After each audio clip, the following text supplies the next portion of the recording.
Today we're joined by a homemade garden furniture brand. This is a business that's lost its way. It's grown over the last 3 or 4 years to be turning £500,000.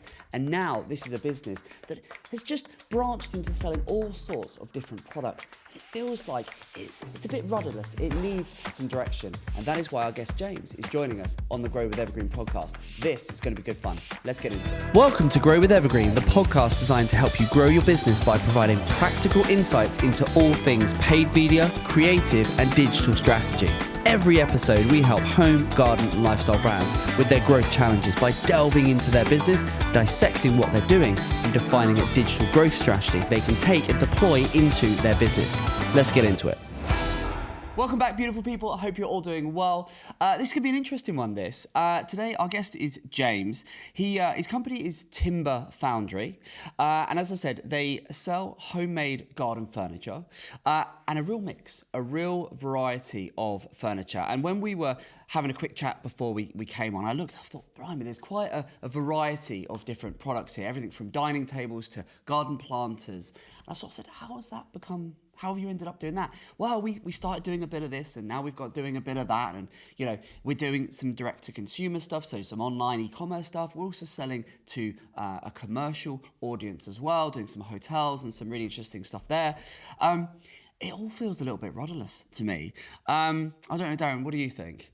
Sort of feels a little bit like a business that's trying to maybe please everyone and appeal to everyone. It does. That's a limiting factor. And as much as you try to appeal to everyone, as we know, you appeal to no one. Yeah. And something we really advocate is focus, specialise. Be famous to a few. Famous to a few. We need all our slogans, don't we, behind us? We do. So I think what we're going to have to do on this episode, when we bring James on shortly, is really sort of push him and challenge him on, who does he want to be famous, to, and also famous for in this case, because I think there are no shortage of people selling dining tables and chairs and benches, and it's some beautiful stuff. It's really nice stuff. Really, you can tell and the we quality. We should know because we work with a few. We do. So it's good quality stuff, and I think there's just too much variety. Yes. And I think when we look at this through the eyes of marketers and we look at this from a paid media perspective, and okay, how do we gain visibility and how do we make sales and how do we grow? If you're trying to appeal to everyone, very difficult, because this is an incredibly competitive space. It's going to be. I'm looking forward to this. I've already got some ideas. Haven't had a look at the website. I'm like, oh, okay. I think we should be doing this, and I think we should be doing that. But you know what else is incredibly competitive? Go on. It's social media and clips online, and that's why. We're gonna I love how you've just fully segued. Like you've just crowbarred that in. Go on, go for it. Yes, go on. So you said to me before this, we should talk about our new improved creative. I did. Start. And you beat me to it. You didn't even give me a chance to mention it. I just want to get right to it. I'm so impatient. I'm so excited. You are excited. Yesterday, I burst into your side of the building and said, we're living in a creative golden age. It's exactly what you said. It was genuinely out of nowhere did that yesterday because I was so excited about what we're doing creatively. Come on, you just share it with us. What are you doing? So we have been in the weeds for the longest time. We've been back to back doing creative for clients, doing creative for ourselves. And with the inclusion of someone else in my team, Archie, give him a little shout out. He's going to be editing this, so he's definitely going to hear this. He'll be putting this section at the front. He will. This will be This will be part of the trailer. 3 times this will appear, and he, with his help, we've managed to actually get pretty far ahead now. Yeah. And what that's allowed me to do is start innovating. And that is where the real magic happens. So by the time this comes out, which is going to be it's going to be a good few weeks away because now, we're that ahead. We're so far ahead now, which is great. Yeah, there you go. And aren't we? We're going to go visual on Spotify as well, aren't we? Yes, we are. So you can, if you're listening on Spotify and you don't know that we have a YouTube channel, now you can watch on Spotify as well. So not only are the trailers at the start of the videos, just so the gift the trailers that keeps on get giving. extra exposure. The trailers have been stepped up to the next level. Yeah, they have. Spent a good amount of time working on those. It's all go. They do look amazing, and I have to say it's been really nice to, as I say, You know, it's like when, people, people that run a business, that you're in a small business, when you come up with like a lot of our content, the podcast, it's all new. This is all year one for all of our content, our T-Talks, our Uncut, our pod. It's all year one. And so you're getting started in those first few months. You go, learn as you go. Yeah. And as you say, now we've got a bit, we've got some momentum going. We've got that consistency going. Well, and we've now been able, all year we've been forward to go, let's get a few months ahead. Let's get 2 or 3 months ahead. And now we are. And it's like, and the thing is, one thing that we said right from the beginning is we are never going to miss a week. So the most important thing for me, particularly when, frankly, I was doing it myself, was how can we be as efficient as possible? So that meant coming up with processes that allowed me to work quickly rather than things that you knew there were things you wanted to, but there was an element of just get out of the door, I think they're still amazing. All the stuff we've been putting out has been great, and we've been loving them. But what you're always wanting to do, what we're always wanting to do, is just raise the bar, aren't we? Just constantly innovate and push them. And you said to me a couple of weeks ago, you were like, I think I'm going to take the traders further. And I was like, the traders are great. Love the traders. Like, the traders don't need any work. And you're like, no. They can be better. And I was like, really? And then you were like, just leave. I've got some more time. I want to break through my barrier. And go take it to the next level. And then you come marching in here yesterday. Go, we are living in a creative golden age.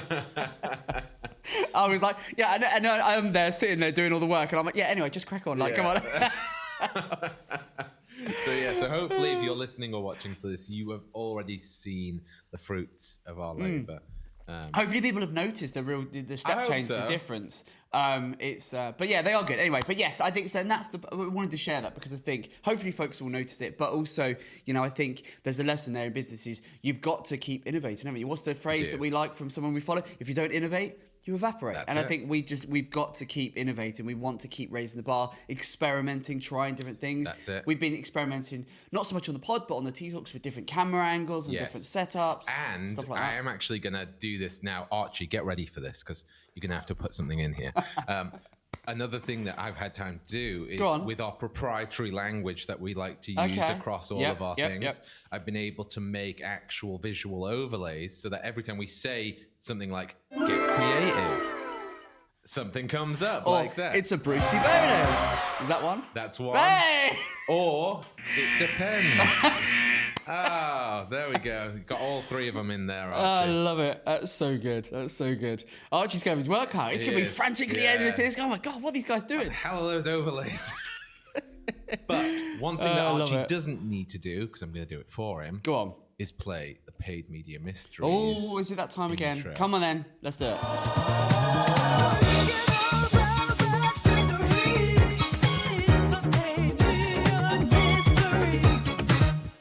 Love that. There we go. Hit me with it. Let's do it.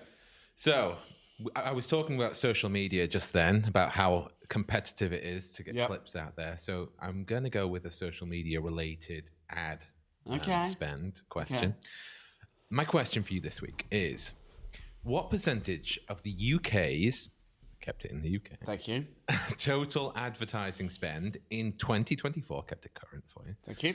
Is allocated to social media platforms. So not just Meta, but all social media platforms. What percentage? What percentage of the UK's total advertising spend in 2024 is allocated to social media platforms?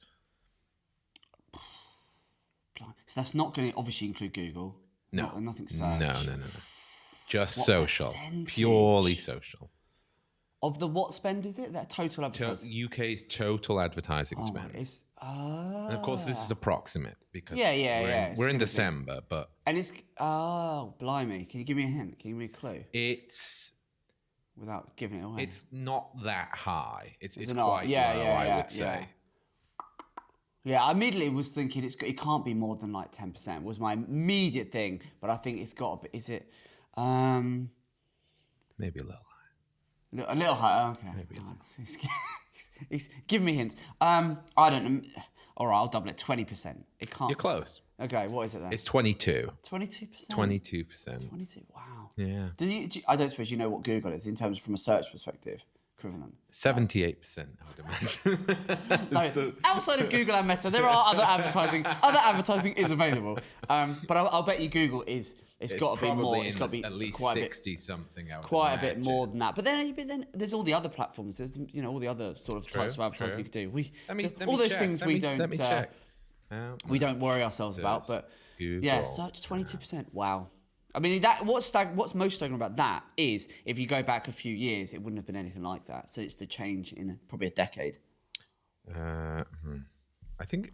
Have a look for it. You might find it. Looks about 40%. It says. Okay. Yeah. But I don't know if that's that's accurate. That's good. And again, I'm just curious. I was not prepared for. No, you were exactly. What I'd be again, just to give you, see, it's paid me to but then I turn it around on you and put it back. What I'd be really interested to know from that stat is of that 22%, how much is Meta, how much is other platforms? That would be interesting. Yeah. Not something. Well, you can have a look at it while we're getting and we're talking to James. So right, we'll bring James on shortly, but just before I do, let's just sort of set the scene. So.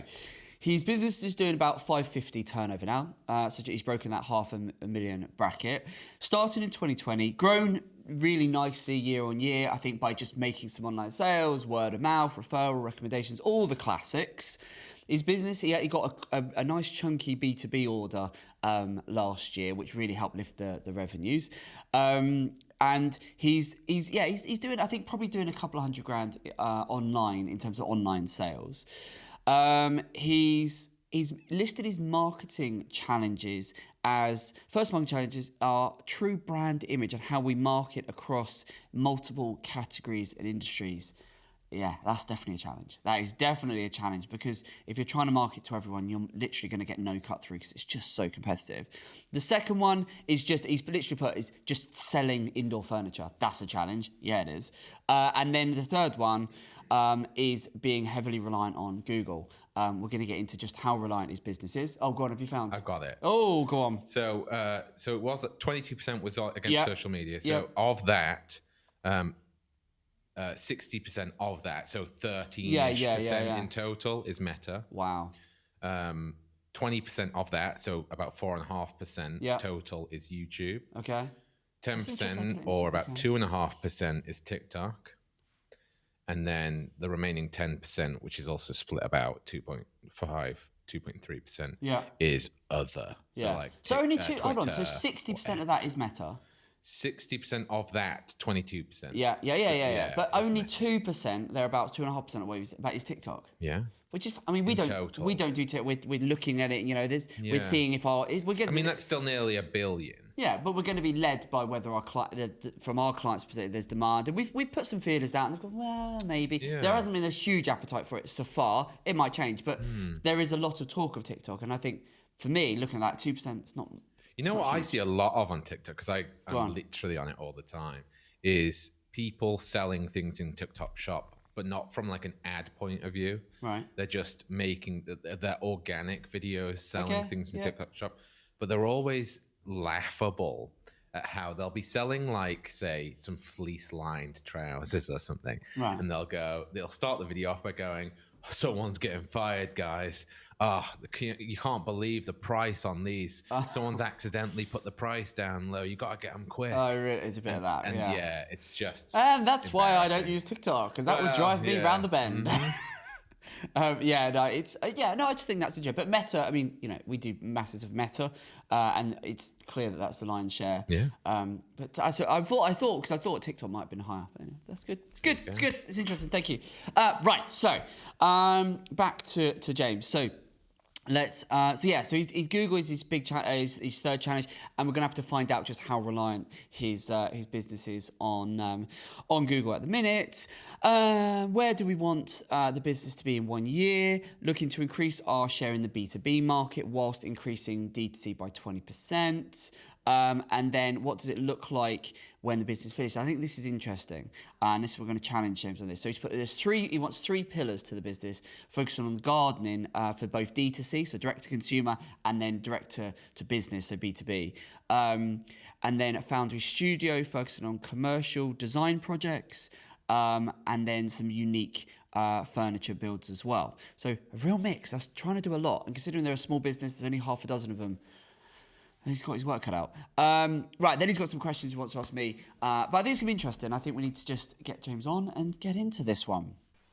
If you could do the honours. James, are you there, my friend? Good morning. There he is. Right, James, welcome to the Grow with Evergreen podcast, my friend. Hope you're doing well. Can you just get 30 seconds over to you, intro who you are, what you do? Go for it. Yeah, so I'm James, owner of Timber Foundry. So the business we started was 2020. Originally as a side hustle for the first year, and alongside with my brother, who's a metal worker. So it was originally started as an indoor furniture business. So we kind of made things for friends and family for years, and then we were kind of looking at the market and kind of our heads were spinning and kind of getting slightly frustrated with like the industrial trend that had kind of come along and become quite commercial, just due to a lot of places using things that weren't reclaimed. And we kind of really wanted to change that. So we kind of hooked up with a local restoration expert who was demolishing buildings at the time, Right. to make sure our stuff was fully reclaimed. You can't really get any more reclaimed than him taking a building down. So we thought that was a good idea. Sure. And then we pushed that out, and then it sort of gradually, furniture was great at the start. Then we had a massive push into garden, which was really successful. That's kind of been where we're at the moment on the garden side. Sort of heavily invested in that, and furniture has dipped quite a lot. The market's quite saturated, Yep. particularly after COVID, when everyone bought a new dining table. And yeah, and then we've obviously took on like the sort of commercial arm of the business, which is servicing things like pubs, restaurants, councils, etc. With anything from planters for a restaurant to traffic management planters on London Bridge. So it's a real mix there. And then also sort of internal joinery, so hotels, again, bars and restaurants, things like that. So yeah, that's where we're at the moment. Okay. All right. Good stuff. Thank you. So, your first marketing challenge is quite a broad brush. You sort of say it's improving that brand image, and it's how we're going to market across multiple categories and industries. I guess I kind of want to flip this one on its head. What is your most burning question, or how can we help you in terms of what is your biggest sort of marketing pain point right now as you see it? I think being a small business and obviously only having a certain budget, it's how we service three different markets, essentially. So we're obviously, like I said, garden is hugely up on furniture, Sure. and that's kind of where our main investment's going. But it's a very, like what we find with furniture, we've got a much younger demographic, as where our gardening products are sort of 50+ year old. A lot of the business comes from the south, again, which is slightly different to furniture, and it's a different, again, across the social channels, it's a different consumer. So the younger people might like a bit of humour, the older people probably don't, probably want a little bit more education, perhaps, I don't know, something, and it's kind of difficult to So hold post. on. Who are these three? So the three, you said three. So just Yeah, explain the three audiences and the three products you're thinking. So gardening, yeah. which is what? You've got garden products, so garden planters, garden tables, Right. So that's garden planters, chairs, tables. everything Yeah. outside, everything in your back garden, basically. That's a Yeah. furniture item. Then And indoor is, again, dining tables, TV units, console tables, again, anything sort of indoor. And then we've got the B2B stuff, which again is commercial, which sort of falls into both of those categories. So it could be commercial planters, commercial garden tables for restaurants, and then the indoor in commercial side, which is commercial joinery. So hotel bedside tables, desks, things like that. So it's okay. three kind of pillars, basically. Okay. And in terms, fine. So you've got three strings to the bow, fine. Yeah, And in terms of as a business right now, yeah. if you were to proportion the sort of the revenue and stuff like that into those three camps, what would it look Yeah. like? Well, D2B as a general is 65%, but of that 60, it's probably 50-50, really. And then D2C is massively weighted to garden, so you're talking 90% of that Okay. revenue. It's got So his garden, yeah, yeah, right. And okay. So fine. So we've got so you're sort of putting them in two camps. You've kind of got the direct to consumer stuff, of which yeah, it's garden and indoor, right? yeah, And of correct. that, it's massively weighted towards garden. Yes, And then your B2B is a mix of tables, desks, etc., and that's almost a separate entity. yeah. And of that, in terms of revenue, that is about 50% of the overall turnover of the company. Yeah, that's right. Fine. Okay. So fine, that's good for us to understand. So from a marketing perspective, Yeah. what are you doing for those 3 different audiences at the moment? So we've had, sort of lead generation ads running. We've had a lot. I mean, the ads we've got running now are just mainly. Well, we had Performance Max, which ran for quite a while. We had a shopping campaign, a search campaign, and then a lead gen campaign, basically. So the lead gen campaign would lead people onto that commercial page, which would have case studies, etc. Where is that on the website? Trade. If Is it you under on trade? the main page, yeah, it's on trade. Yeah, that's right. Yeah, so that would drop them onto that page, and then obviously your shopping ads. If I'm honest, because furniture's been tough, really Yeah. tough for the last good year, Yeah. we've really reduced that spend. So we haven't been spending much, and we've been focusing on the winners and pushing that garden stuff. Yeah, which makes sense. Yeah. Okay. Sorry. No. Because there's a few things that I just wanted to. So Yeah. I just want to go back to the B2B stuff, because how have you been optimizing, or what have you been targeting when it comes to the B2B, the trade, the commercial stuff? From a keyword perspective, or Yeah. like what have you campaigns you've been running? When you say lead generation, but what? How are people looking for what it is you're providing? Well, on the garden side, if I'm honest, I think a lot of them come from the sort of planter sales ad. So they'll just look for garden planters or No, but hold on. commercial. Before we go into the planners, the B2B Yeah. stuff, I just want to focus specifically on the B2B. Yeah, sorry, I just meant the planters on the B2B Oh, side. right, Sorry. okay, fine, so fine, sorry, They yeah. just drop on from another ad, perhaps a garden planter shopping ad. Right. So they drop in, and then we obviously get people emailing from that page, or calling from that page, basically, just to ask what we can do. But have you looked at the data to say, because what I'm trying to get at here is, what you're going to have to, from a B2B audience perspective, is do people search and describe that they're looking for planters or this or that or the other, but for a commercial use? So for a hotel, are they doing that? Because otherwise, what I'm trying to get at is, how are you distinguishing between a residential customer and a commercial customer? Yeah, absolutely. Yeah, they do. You'll get people, restaurant planters, or they'll look for what if they've got a pub or a restaurant, they'll type that pub furniture, restaurant furniture. So there is people searching specifically for that. So we'll try and have that in that ad. Right. Okay. And so you're running that as very separate campaigns, say in Google or whatever. You're running that as separate. And are they? Right, and in terms of investment, are they working? Is that working well or not? No. Why? It was working. We had a few challenges with an agency recently, so the last sort of 6 months. So it was working at the start of the year, okay, and then it's kind of dropped off. So we've had to have a complete reset, unfortunately, which started in September. Fine. And we have found it tough, and we have all sorts of problems because obviously I'm not an expert on ads at all. I've got a base understanding. Sure. But we had tracking. There was a lot of problems with tracking. So there was certainly things that probably did come from ads that weren't recording as ads. And there's always going to be, particularly with lead generation, there's always going to be that. Because I think that's really interesting in terms of, it makes sense that there are people that are looking for, specifically, and that's why I wanted to make sure that you were targeting those folks very specifically. So what types of campaigns are you running for the commercial audience at the moment? Are you running search campaigns or shopping? What are you running? I think it's search campaigns we're running at the moment. Just one. And give me an example of a keyword that someone would search for. Restaurant planters, commercial joinery, pub furniture, things like that. Because if I come on your page, if this is the page, the commercial page, if that's the page, I don't think this page is anywhere near strong enough. There's no strong call to action. I don't think I would not be sending, paying to send clicks to this page. Yeah, I agree. It's nowhere near strong enough. No. It's trying to do too many things. Some of the best information is buried at the bottom of the page, like the steps and how we work. I mean, it needs a bit of an overhaul. I think, going after commercial terms. Also, what were you spending on an average month on that campaign for the commercial stuff at the minute? I'll come on to the residential in a minute, but the commercials. I think it was about £700 a month. Yeah, that's your problem. Yeah. Because, so the thing to understand, and there'll be lots of people listening and watching this, and the key thing to understand, whatever your business, and when you're trying to dabble with Google Ads, is you've got to put enough in to be able to get statistically significant data. And when you only run a few £100, if you think, so you're running, you said about 700? Yeah, on that one, yeah. Right, so if you were running 700, And if let's just look at this. Hold on, I'm just going to run some quick. Can't do the math that quick in my head, right? So if on an average month, it's not even £25 a day.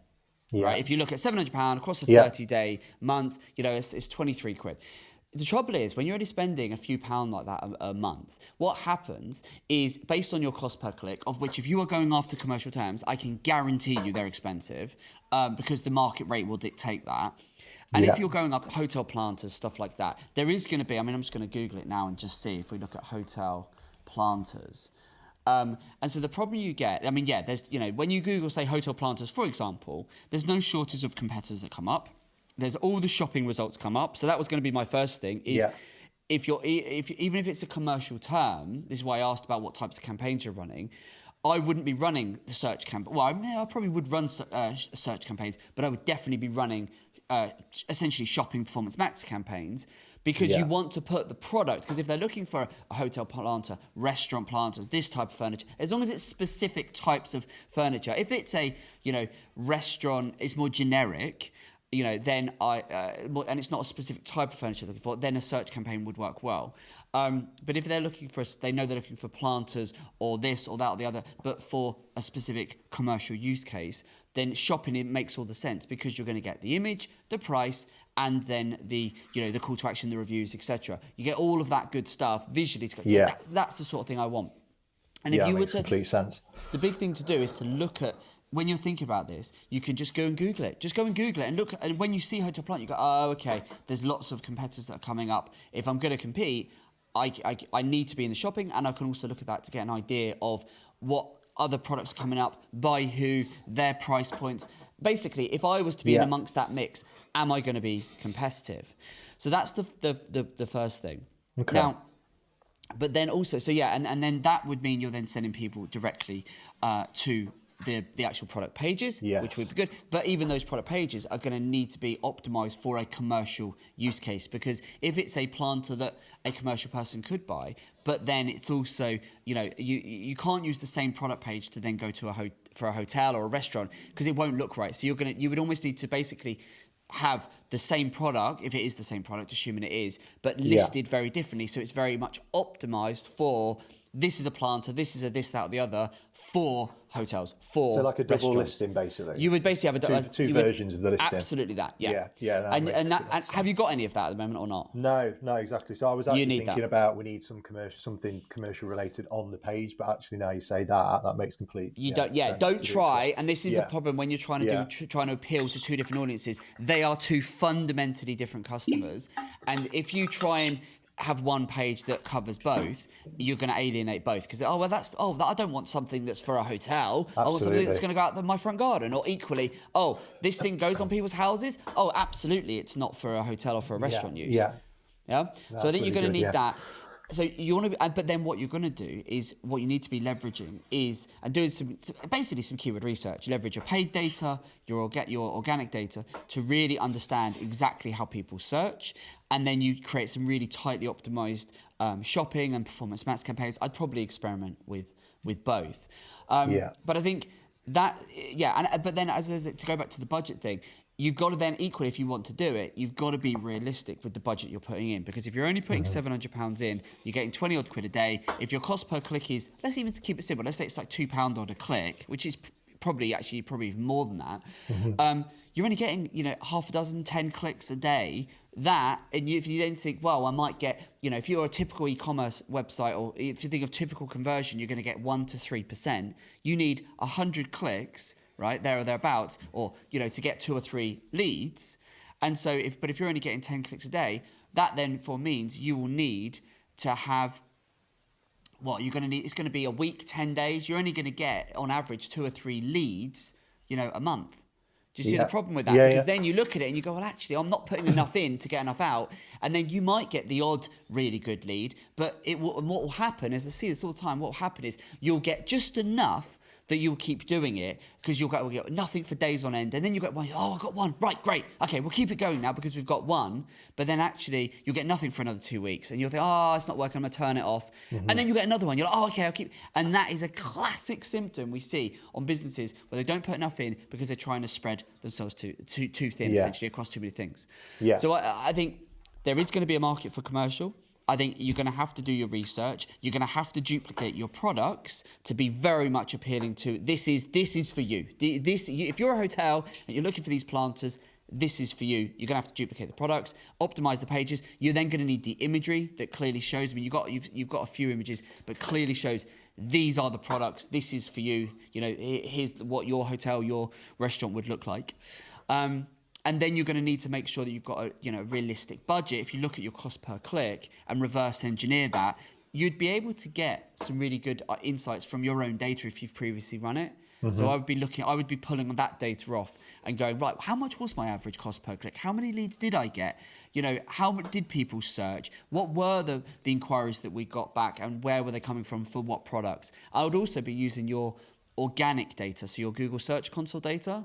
To look at, have you ever, do you know what that is? Do you ever leverage that? Not as much as I should, if I'm honest. It's because Amanda does it's kind of like, sure. I'll tap into it now and again, but get Amanda to look in. So what I would be doing, and there'll be some gold in here for you, is get Amanda to have a look at Google Search Console, and then go in and just go into the performance section, and then look at the UK only data for the last 12 months and filter it, and just do some keyword filtering, and essentially just go into the query section and look for hotel, look for restaurant, look for all the different types of commercial buildings that you would operate in, and put in the word just hotel and see what people search for and how they're looking, and that will give you some little golden nuggets. You think, I never would have thought people look for this, or they look by size, or they look by material, or they look by type, or they look by this. There'll be some gold in there, and if you can then take that and apply that to your ads, and it just means, one, in terms of if you run search campaigns, you can be even more specific to the exact queries you're targeting.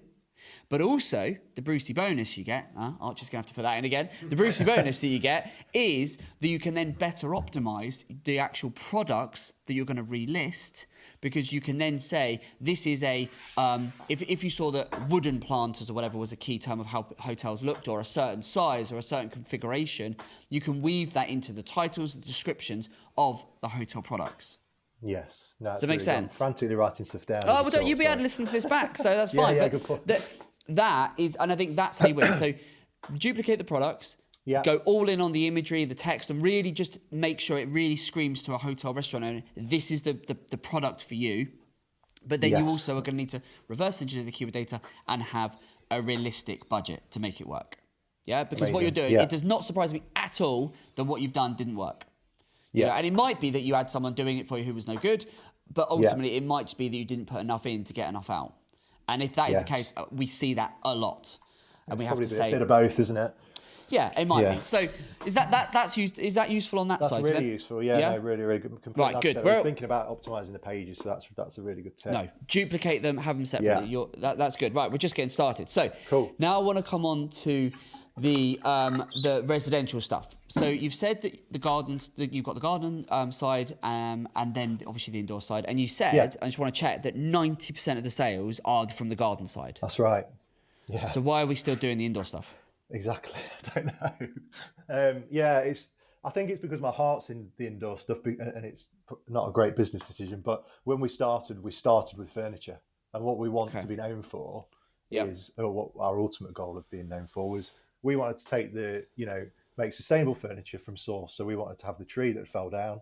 We wanted to mill the tree. We wanted to kiln dry it ourselves, and take people on that journey of making something that's really special and one-off. The reality is it's become quite difficult, and it's very competitive space. Yeah, and because and there's not many people actually doing that. So I still think there is something there, because they're not doing it from absolute scratch. No. At least a lot. But yeah, it's super competitive. The problem is that when you look at the data, we actually used to sell furniture really well, and so even though online. Online. So we started on Etsy originally. Yeah. And we had to move. We moved away as our website improved, and obviously just based on the fees were extortionate. So we moved away from that. But there was I think there was a month in when I was looking at the data the other day in 2021, and it was January, and we sold 25, 30 breakfast bars alone, and we weren't even anywhere near the size we are now. So but you've got to obviously bear in mind of what was happening at the time with COVID and various other things going on. So it's difficult, and I've left it there because from a commercial perspective and the growth coming out of that side, we are, again, people can come onto our website and see those nice pieces that we make. Sure. And it will still help, I guess. In Yeah, that sense, and I think there's a couple of things there. I think you've got two sides of it. You can have the products on your website. There is look at all the things we do. That's fine. If you can make all these, this wide range of products, fine, you can have them there. But ultimately, if you are, when it comes to marketing and growing the business, again, if you don't want to just be spreading yourselves too thin, essentially. No. Because I completely appreciate your point that if you do it from the tree falls down right the way through the journey and true end to end, amazing. The problem you've got is that's not reflective of how people search. Yeah. Right. And so Completely. what you've got to do is people are going to go on. People will look for bespoke furniture and handmade and this, that, and the other, and that's beautiful.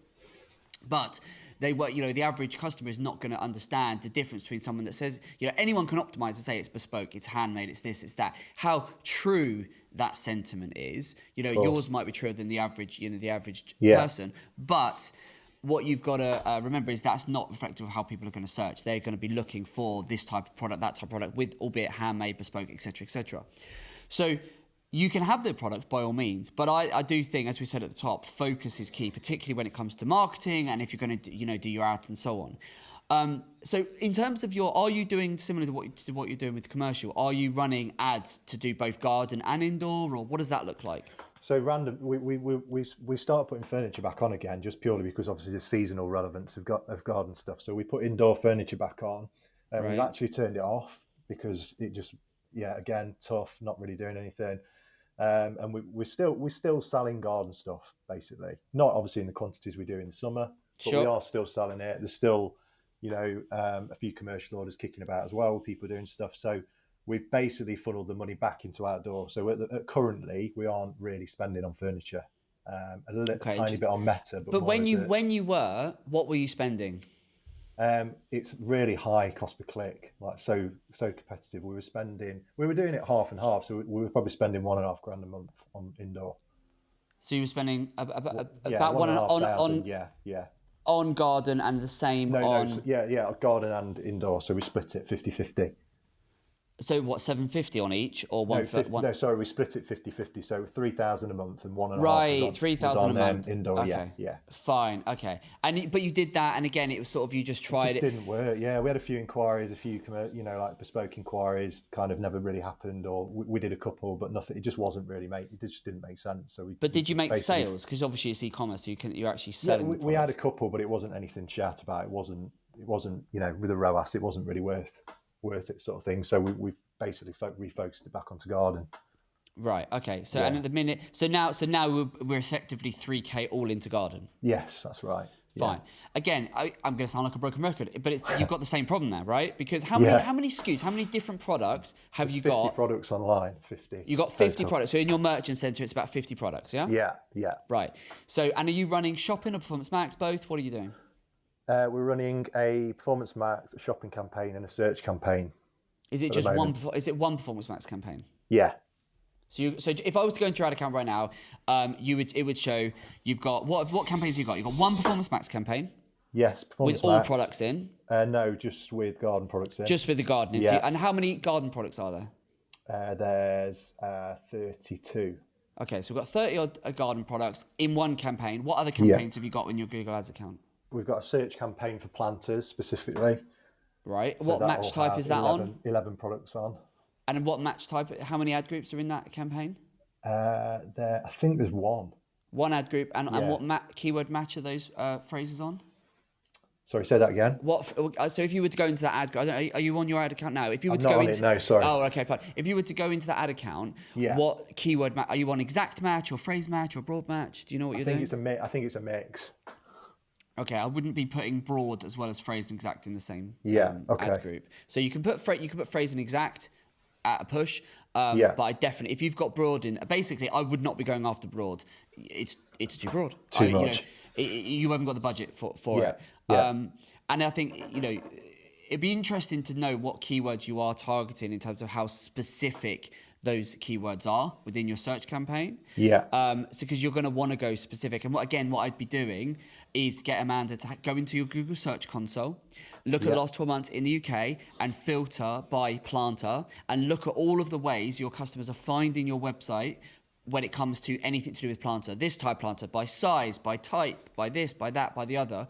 Use that data to make sure that you're optimizing. You've included all of those keywords in your search campaigns. I would also, from your Google Ads perspective, make sure that you go into the search terms report and be analyzing that to make sure that basically the terms that you are bidding on are what you are being found for. And just to make sure you can also be excluding all the other stuff that is irrelevant. Yeah, okay, It's great. basically, it's like housekeeping, but if you're running a search campaign, particularly if you've got broad keywords in there, you will be getting a real mix of stuff. Do you know if Amanda's doing like the maintenance of your house, housekeeping checks, the negatives and stuff like Negative keywords she's on every day. Okay, good. It is quite, to be fair, she does, it is like garden planter, wooden garden planter, large plant, so it is quite specific in keywords. Good. Okay, fine. That's good. That's good. That's what you're going to want to make sure is that you are optimized. And so you've got search campaigns. That's fine. Just check that you're not running. I wouldn't be running broad. You shouldn't need to run broad if you've got phrasing exact. I'll check that. Yeah. Broad is a good way. When you're not sure how people search, broad is like opening up the taps. You run it for a couple of months. You get a ton of data in. You see how people search, and then you forgo broad because you want to go a bit more focused, or you split out the terms as I said, and you have phrasing exact over here, and you use broad as a continuing keyword research exercise and experiment, basically. Yes. And then, cool. but with the goal of to funnel it over into the phrase and exact match campaigns because you'll get a better return, Yeah. you get better quality data. So, and then what? Any other campaigns in there? Just the shopping one, yeah. So shopping one again on planters really, and I think a couple of the outdoor tables at the moment. Okay. And of the two, how long have you had? Have you had both Performance Max and shopping running for a long time? Before we go any further, are you enjoying today's episode? If so, you'll love our other show, Tea Talks. They're short, informal chats where the Evergreen experts and I share actionable nuggets on all things paid media, creative, and digital strategy that we use daily when growing our clients' businesses. And best of all, much like this podcast, it's completely free. So if that sounds like something you'd be interested in, see the link in the description. Now, let's get back to it. The PMAX was running for a long time. Yeah, so it was originally a shopping campaign, and then it went to a Performance Max about a year and a half ago. Yeah, they were upgraded. Yeah. Okay. And then that was kind of doing okay, and it went up from, it's like running from 2 to sort of 4% ROAS. Yeah. Completely stopped working. Like I said, we had a few issues with somebody we were working with, so that completely stopped working. And then we've basically started from scratch. So it's early days, and obviously, I'm sure you want. Sure, but and are you running? So at the minute, you're early days, but you're running both a Performance Max and a shopping campaign. Yeah. As basically, are you running as a split test? Is that what you're planning to do? Is just see which one performs better? Yeah, basically, because the Performance Max has got a lot of data and history in it, we didn't really want to turn it off. Fine, right. Couple of key points on this, and I appreciate I'm throwing a lot of. You're gonna have to listen to this back. There's really a lot of stuff here because there's very specific things that I want you to do. So, a couple of key things. If you're running both Performance Max and shopping, up until very recently, Performance Max would always win that because Google favored Performance Max, and Google went on the record and said, if you run both, Performance Max is going to trump it. Very recently, Google has come out and said, now we're not going to give Performance Max the same competitive edge because marketers were basically throwing their toys out the pram. And they've said, what we're going to do is we're going to now allow Performance Max and shopping to compete on an even keel, but we're going to let it come down to ad rank, which I'm not going to get into all of that. But essentially, the reason I mention it is the way you need to optimize your account is you need to go into shopping, and in the settings of your shopping campaign, you have the option to set it as the priority.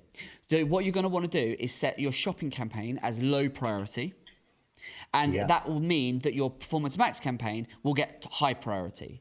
The reason you want to have the disparity is because you don't want your campaigns to be competing and ultimately driving up the price. Okay. Right? So you need to set one's going to be high priority, one's going to be low priority. Now, you need to do that. That assumes that I'm having to assume the quality of your feed and all of the mechanics are working and so on. But then within the Performance Max campaign, there's a few things you need to consider. Are you running, if you were to go into your Performance Max campaign, are you running more than one asset group, or is it just a single, have you just got all your things in one basket? I think it's all you in know? one basket now. Right. Yeah. So if you are, one thing to check and to run across Amanda's desk and just check is that in your Performance Max campaign, what you absolutely categorically should be doing is split testing within your Performance Max campaign, what we call an asset-led campaign, which is where you put, because Performance Max, as I think you said you know a little bit about Performance Max. Performance Max is one campaign type where you put in all of your assets, you think of it like a bucket, you put in all your headlines and your images and your this, that and the others, you put everything in, you tell it, you set your audiences and you say, I want conversions, and then you give full autonomy over to Google and say, hey, as long as you can go and show my ads to these folks and here's all my assets and go and get me sales, I'm happy for Google to show my ads across your entire inventory. So whether that's in the search ads, the shopping ads, the display ads, the Gmail ads, etc., etc., etc. Now, the problem with that is that's like a black box within a black box, right? So what we need to make sure we're doing is we're giving Google, we're restricting Google and we're giving it parameters in which to operate. Now, and one of the best controls that we have as digital marketers these days is the ability to create what's called a feed-only campaign within your Google Ads account, within your Performance Max campaign, sorry. So what that means is you should have one asset group with only 32 products. You don't need more than that. I would be having one asset group that has all the bells and whistles, which is probably what you've got right now. So you've got all your images, you've got all your headlines, your text, etc., etc. I'd be duplicating that, and I would have a feed-only campaign where you strip out all of your assets, all of the headlines, all of the images, and all you allow that Performance Max asset group to run is the shopping feed. Okay. Because the reason you want to do that is because what you're then saying is I could run a script on your account that would almost certainly tell me that most of your Performance Max sales are going to be attributed to the shopping network, because that just makes sense. Because if you're looking to buy a plant or something for the garden, like a garden table or something, when you Google that, you want to see the shopping is where you're going to see the image, the product title, and the price. There's no other ad type that's going to show you that. Yeah. Yeah. So I would imagine even within your Performance Max campaign, most of your sales are going to be attributed to the shopping network. I can pretty much guarantee that, because we work on lots of e-commerce accounts, and that's always the case. So what I've just said to you to do is essentially you're running a split test within Performance Max to basically say, right, what we want to do is we want to see which performs better when we give you all the images and all the assets, or when we strip all of that away and we force you to only refer to the merchant feed. Yeah. That will be, you run that for 60 days, 90 days, you'll see very likely a clear winner, and it'll probably be the feed-only campaign. And then once you know that, you can pause the other asset group, and then you can give the full Performance Max budget over to that asset group. No, that's good. Yeah, really good. Yeah. So I would do that, so the sweet spot, what you want to be doing is you've got your Performance Max campaign, and you want to be running a split test, as I've said, on a high priority. You then run your shopping campaign as like your plan B on low priority to catch all, right, to catch everything else. Yeah. You've then got your search campaign, which I would be running, but on phrase and exact match. And then the only other thing you haven't mentioned, which I would definitely be doing, is running a branded campaign. Is there a reason you're not running a brand campaign? Not really, no. Probably, yeah, not really. Put a £5-10 a day on a brand campaign. Oh, sorry, we're doing one in Meta. Apologies, we do. No. But this is on Google. You need one on Google. Yeah. Because and what you need to do is you need to exclude your brand campaign from Performance Max, because Performance Max is a conversion hungry algorithm, and so if you allow it, what Performance Max will do is it will gobble up the conversions or the traffic and the sales that are people looking for you by brand. Maybe they've seen you on social, or they've been on your website and they Google, oh, Timber Foundry, this, that, and the other. Google, if you let it, Performance Max will gobble up that traffic. So what we want to do to get the truest possible sense of how our ads are performing for the product is we run Performance Max, but we exclude the brand, and you can do that in the campaign settings. Okay, perfect. All right. Great. So you set up, you exclude that your brand. You have a brand exclusion list. Performance Max, you then run an asset-led and a feed-only. Then you have shopping on low priority. Then you have your search campaign.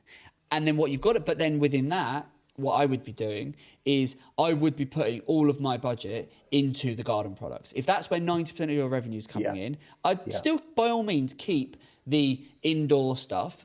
But I would be focusing all of my budget into the garden thing. If it's all about the planters, you said you've got like one hero product, which is, you know, the thing that's selling hand over foot, then, you know, just go hell for leather for that and other planters. Just go in on the products that, you know, don't overthink it.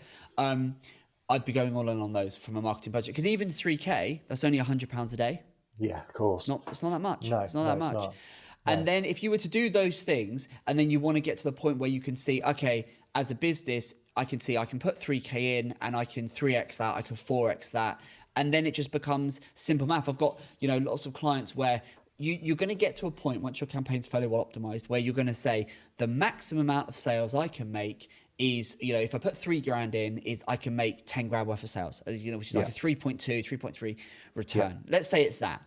Well, then it just becomes, if you could do that, and as a business, there's margin in that, you can make a profit, well, then it's simple math. You just go, well, if I was to put in 4, does that take me to 13, 14 in terms of return? And then you just incrementally, don't just go and think, well, I'll double it, you know, tomorrow, because Google won't like that. But you can incrementally just grow it. And what you're looking for, and what we're always looking for in the first sort of 90, 180 days of our client campaigns, is we get to that glass ceiling where we can go, we know what we can buy a customer for.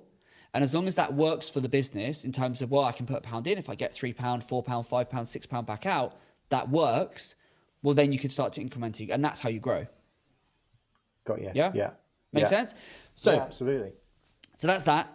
Now, I want to move on again, because there's so many things there I want to share. Ask you one question? Yeah, sure, please. Sorry, just with regards to, like, I hear you guys talk a lot about retargeting, and this is something we just haven't done at all. Yes, yeah.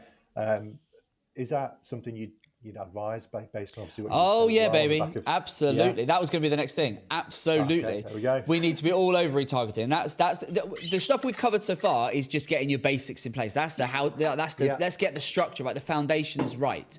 Now it's then, you know, retargeting, because retargeting hugely powerful, because not everyone is going to come on, do a search, think, oh, I'm looking for a planter. Not everyone's going to buy. Very few people are going to buy in that moment. So our job is to remain top of mind and to be able to stay in front of those folks over a period of time, days and weeks. So yeah, Google's going to be great for that. Meta's going to be amazing for it. So what you should be doing is using the Google tag to make sure that you are capturing all of those folks that come onto your website. You should be loading in your first party data. Are you collecting emails and stuff like that? Yeah, we are. Yeah. Right. So all of that data, is that being fed back into Google right now? Yes. What, are you re-uploading customer lists? I'm not sure actually. Yeah. So I would check that. I think we are. So you should be. Most brands I speak to. Yeah. So you should be loading that customer list. You know, either manually do it once a month, or ideally have it automated. But you need to be loading your customer list, or those that have registered an interest with you, back into Google and into Meta. You need to be capturing the people that have been on your website, so you can basically just stay top of mind. And then, because what you can do is you can then retarget on Google, but you can also use that to essentially allow Google, Meta, to go and understand who is buying the product, and then go and find more people that are like those folks. Yeah. Okay. Meta, you said you've sort of dabbled with a little bit of Meta. Yes. Meta is a fantastic way, and are you doing any Meta right now? Just a branding one really, and it does really well. It's like literally not got much budget, but it's just increasing followers, increasing a bit of engagement. What type of campaign is it? Is it showing? Are you showing I'm not 100%. the images, or it's me talking about a tree that we had basically, and talking about what we're going to do with it. It's just okay. So it's a video, branded video, yeah, basically. Okay, fine. Are you running any catalog ads, like commerce ads? No, so are you running nothing. any? Oh, No. Then James, do that. That is like priority number one. Okay. Is because Meta. What you want to be doing is showing your product. You're selling products. So on Meta, what you want to be doing is make sure you got the Meta pixel on your website, building those audiences, loading in your customer data. I would load in historic customer data, because if someone's bought from you, there's a high likelihood they're going to buy again. So I'd be loading in all that data, and anyone that's been on your website, anyone that engaged with your social channels, I'd be running ads that specifically showcase the product. So it's commerce and catalog ads where you show, it's the Meta equivalent of a shopping campaign. Okay. Yeah. And I would be showing that I'd probably, for you, because it's going to be relatively small, I would probably leverage Advantage Plus. Advantage Plus is the Meta equivalent of Performance Max. basically, right? Yeah. So what you want to do with that, if you set up Advantage Plus, you run it across Meta's entire inventory, but more to the point, what I would be doing is I'd be leveraging that to show both to a retargeting audience and then lookalikes and prospecting as well. Kind of does all of the above. But what you need to make sure you're doing is anyone that's been to the website, anyone that's engaged with you on your socials, anyone that has subscribed or been a previous customer, all of those folks, you want to be putting them together. And not when you get bigger, you would split them out. But for you, I would be putting them all into one bucket to get the numbers up, to get a decent audience that you can work with, and then show your display ads on Meta. So it's a catalog campaign, commerce campaign you need to set up. Cool. Yeah, that is an absolute must. And so I'd be doing that for a retargeting audience. Then by all means, have your brand film in terms of, because that's talking about your story and stuff like that. Yes, so absolutely have that, because that is I am going to buy from this local independent business, etc., etc. But fundamentally, it's like doing a shopping campaign on Meta, because that just puts the product, they go, oh yeah, I was going to buy that product. Right, they can click back in, it takes them straight to the product and they can buy it. Yeah, it makes complete. I mean, I can't believe we haven't been doing it, to be honest. It's nor can I. Obviously, with the experience we've had over the last sort of 6 months, we touched on it a bit before in the pre-chat. It's forced me to kind of get some base understanding of Google Ads. Obviously, my head's in a lot of different places, so it's always tricky. But when I was listening to you guys talking about it, I was like, it makes complete sense. Why have we not been doing it? But no one's even mentioned it. So it's just crazy. It is crazy, but it's very common. That's why we talk about it. So if you listen to a lot of the pods, I talk about the same stuff. I sound like a broken record, because so many small businesses are all making the same mistakes. They're all not doing these things, or they're not doing as well as they could be. And that's why, that's the point. It's just that remind, that prompt and remind all the time. So Google retargeting. And now Performance Max has an element of retargeting within it, and for your size, that may be sufficient. So I don't know right now if I would worry too much about having a standalone retargeting campaign on Google until you get bigger. So I'd probably leave the Google retargeted to Performance Max. Just make sure you split out the feed only and asset led campaign in in Performance Max. But Meta, absolutely, I'd be running your brand film, then put a catalog campaign to it. And then what I'd probably do, what I would do if we were running this campaign, is I would have the brand film, I would have a catalog campaign, and then I would also, I don't know, do you run any special offers, incentives, anything like that throughout the year? Yeah, we do something for Black Friday, and we have the odd thing. So yeah, it's definitely. So based on the time of the year, I would, because what you've got to think is all the time you're running Meta, you're running Google, your audiences are building, right? So you're building more people into the audiences. What I'd be then doing is, not all the time, but I'd be interspersing, and I'd be planning out your marketing calendar. So across the year, as your mainstay campaigns, you're showing them the product, you're keeping the product top of mind, you're showing the brand film. But then I would introduce a third string to the bow on maybe a quarterly basis, which is your offer. So like your Black Friday, you then hit it hard with the Black Friday, which is all branded up, it all looks great, and it says, hey, get 10% off, 20%, whatever it might be. But you have that running for a period of time, then you pull it. Then you might run a, spring campaign or something, but you're running it to that same audience, yeah? Because that audience is only going to be getting bigger and bigger and bigger. Yeah. So Advantage Plus, does that also work like Performance Max with its retargeting, or is it? It will. So it will, but you can, like with Performance Max, you need to help it along. So like with Performance Max, you need to give it the audience signals.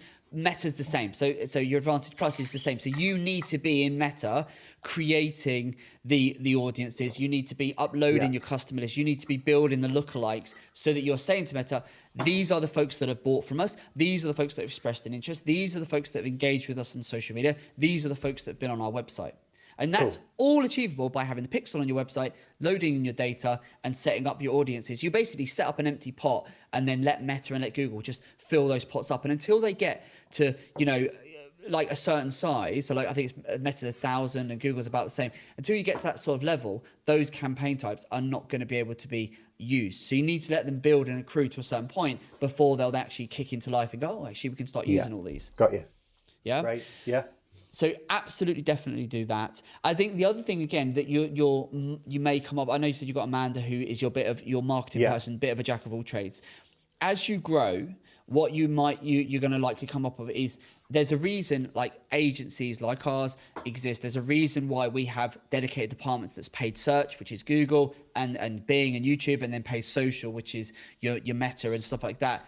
They're very different animals. They're very different animals in terms of the skill set, the way you approach them, and so on. And so I think, bless Amanda, which if she listens to this back or watches this back, trying to have someone, it will work to a certain point, but at some point you will get to the point where you're going to, if you want to get the returns and really sort of leverage those platforms, you are going to need dedicated expertise. And whether it's a case of you say, right, Amanda, she has a natural affinity for one, and you go, just focus and really swat up on that, and then bring someone else in for the other one, or you bring in a partner agency. It's up to you, but just be aware that to do both well is very, very difficult. It's tricky. I already see it. I feel bad all the time because it's like we're looking at stuff and it's just an absolute minefield, isn't it? So and that is going to be a limiting factor in your ability to get a return, because there's a reason we have departments that are just focused on that one thing, because it's an art. It takes 10,000 hours of experience and practice to get really, really good at doing one thing. And if you're trying to do, if she's trying to do this and then she's trying to do all sorts of your other marketing activity, you're only ever going to do it light touch, which is going to be a limiting factor in terms of your ability to grow and really kick the business on.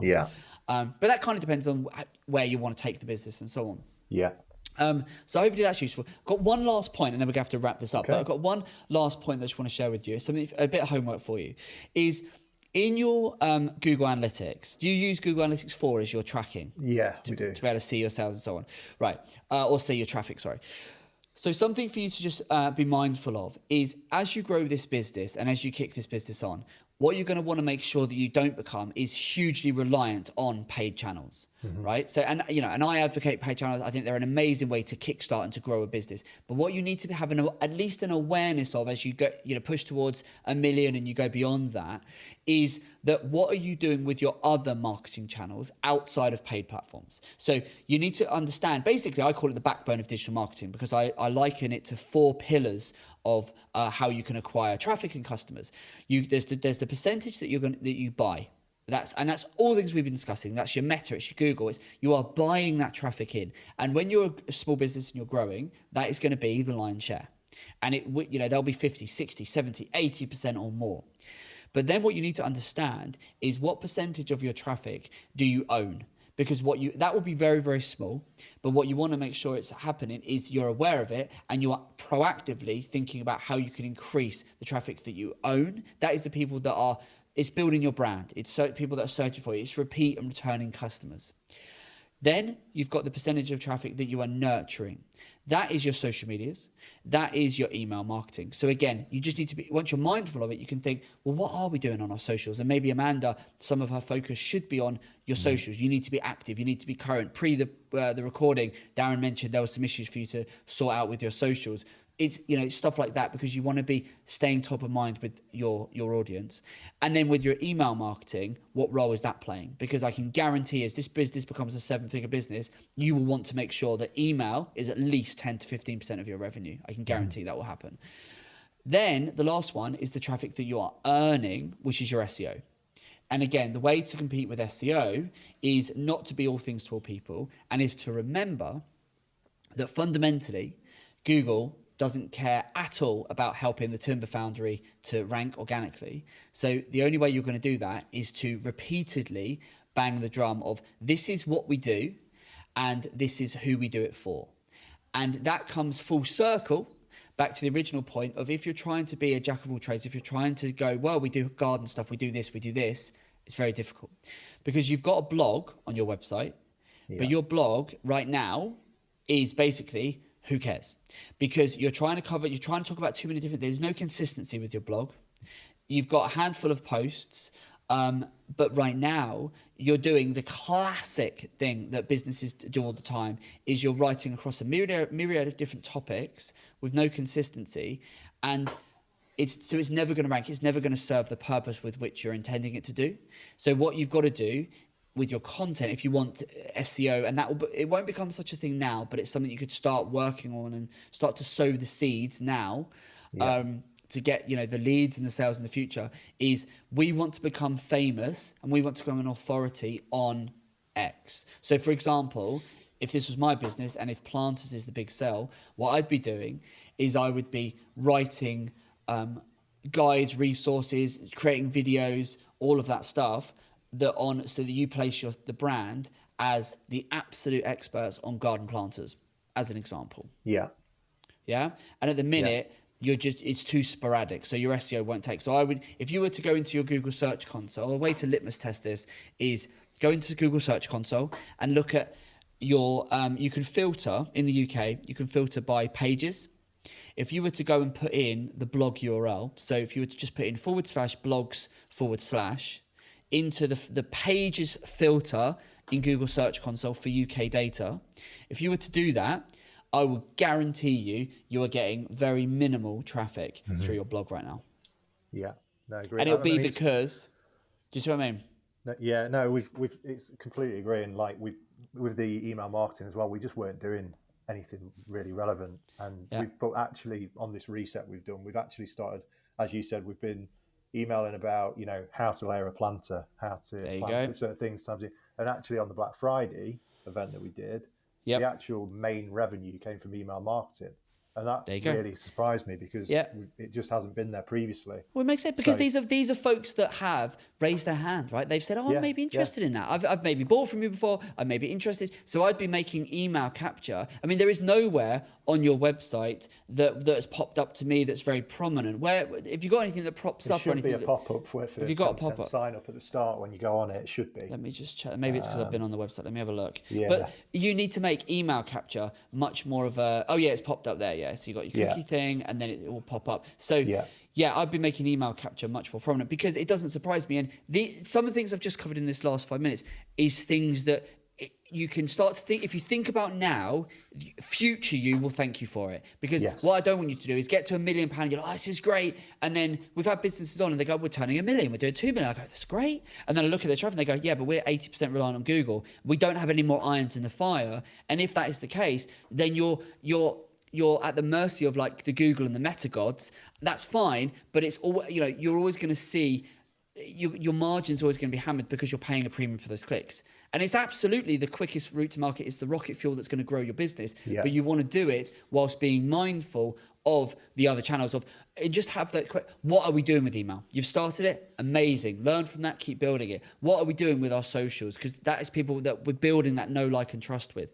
Then your organic side, start sowing the seeds now. You will absolutely not see the benefit of it, right? Yet. But you will in a couple of years' time when this business is kicked on. And then you go, well, we're doing a couple of million now. And crucially, 10, 20% of that is coming organically. That is what you want. That's the sweet spot. But you're only going to get that if you start thinking about it now. And if you put a niche within a niche within a niche, focus on it. Yeah. That's the way you win with this business and you take it forward. Has that been useful? Mega, really good. Like I said, we've had an absolute nightmare 6 months. It's been kind of been masked because the figures have been so good, like year on year. But actually, I think we could have done so much more this year. And unfortunately, we had these problems. But now, like some of that stuff's brilliant, and we'll put that into practice, and it'll be interesting to see how we get on. Yeah, well, make sure you do and keep in touch because I think it's a lovely little business. This you got some really nice, some beautiful stuff. So anyone listening, watching, check out timber-foundry.com. It's really nice. Get in touch with James. Make sure you connect with him. And James, thank you so much for being on. Best of luck with business. Keep in touch, and hopefully, have Amanda listen to this back and implement some of those things. Will do. Much appreciated, guys. Thank you. Good stuff. Thanks, James, for being on. Appreciate it. Right, well, there you go. That was James. I was good on that. How did you find that? I went quite deep. There was quite a lot. I was very well. I was sort of going throwing lots of things. There was loads of stuff there. Is that right? But I think you were absolutely right. I think ultimately, the key takeaway there is you've got to focus down. Yeah. You've got to sort of be famous to a few. Yeah. You've got to have a key purpose on what you want to be known for. Yeah. And those platforms, the things we covered there, they are so typical of the things whenever we have, a lot of guests on the pod, when I'm talking to prospective clients, it's the same thing. It's so many businesses are having the same things. They're making the same mistakes. They're going through the same pain points. They're not investing enough into their ads. And do you know what? Just it frustrates me, but it also kind of is because a lot of these businesses, like James, he's working with agencies, but they don't tell. Agencies are really bad, at telling the business they're working with, you're just not investing enough, or you're spreading yourselves too thin, or you're just not. And so they just go, yeah, we'll do it. Yes, we'll work with you. We'll take our cut or our retainer. And they're not being honest with James going, if you're spending £700, you're not going to touch the sides on anything commercial.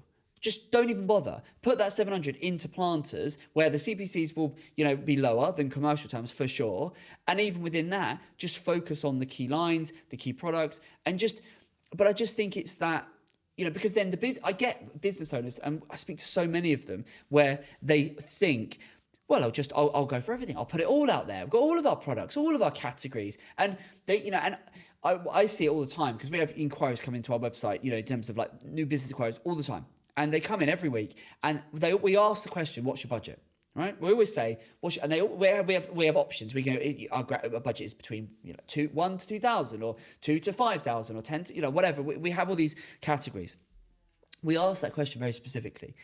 And when I then get on a call with them, when we speak to them, I always say to them, right, you've put in your budget is X. Why? Where'd that come from? Guaranteed 9 times out of 10, either, well, that's just because that's what we've always done, or, well, because that's what that's just what I feel comfortable with, or that's because what I was told from someone else to do or something. But then when you actually look at, well, what role does paid media play in your business and where do you want to take the business? Almost all the time you realize there's a disparity and a major difference between what you're putting in versus your expectation coming back out. And so, and we see that all the time. And I think it needs the marketer to really go back and go, actually, if you're only going to put 1,500 quid into your ads, that's £50 a day. If we just spend 10 minutes looking at the data, we can see that the cost per click is X, which means on an average day, we're only going to get this many clicks. If we think of even if we had the best conversion rate in the website was converted at 10%, that only means we're going to make this number of sales a week or a month, which means on an average order value is only going to be this. Therefore, the best case scenario is your ads are only going to deliver this much revenue. Does that work for the business? They go, well, no, we want to grow. We want to be much bigger than that. And you sort of go, so where we're starting is completely wrong. And actually we need to do this, this, this. And you just work it back. And then you see people go, I never thought of it like that. And we literally, I mentioned it because I had someone exactly that conversation on Monday this week, got in touch, had exactly that conversation. And then we had this and I sort of went to her and she was like, you're the only agency that I've spoken to that has walked me through that and explained that. She was like, it makes complete sense.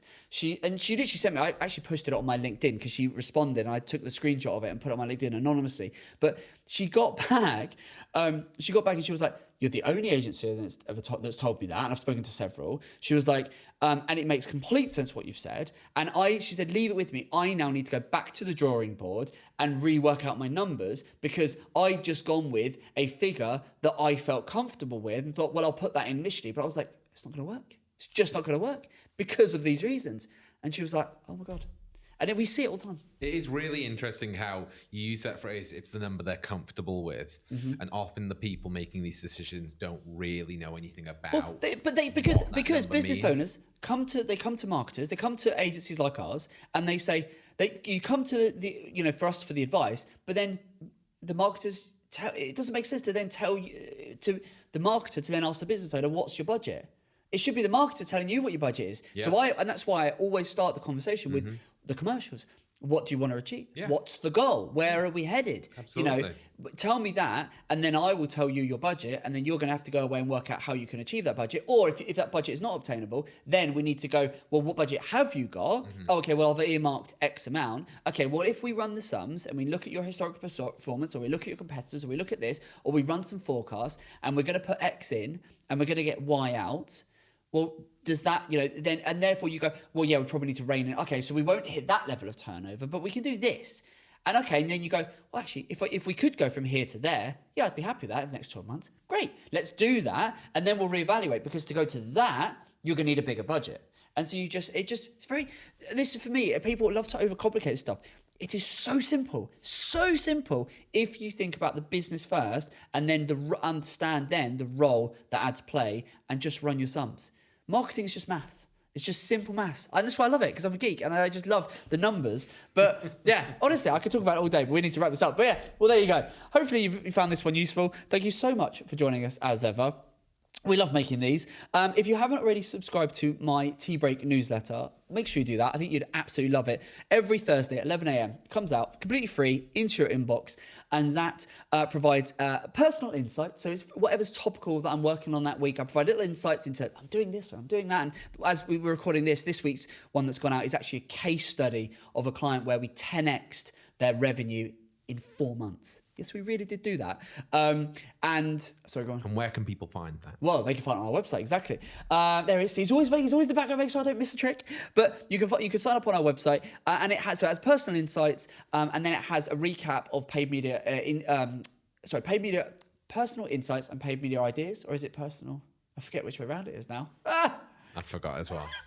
Can't help you. No, it's personal insights and paid media ideas. That's what it is. But it's a recap of our content. So it looks back at that week's Tea Talk, that week's podcast, and that week's Uncut. So you get all of the Evergreen goodness in an email, because otherwise, unless you're connected with me on LinkedIn or you're keeping a very active eye on YouTube, you might miss something, and you don't want to miss all the goodies we're creating. So make sure you subscribe to that. You can find it on our website in the main navigation. It's actually on the top banner, but it's also in the navigation. You click that on the right side, and it says Tea Break Newsletter. You pop your first name and your email in there, and then every Thursday at 11 a.m, some goodies arrive into your inbox.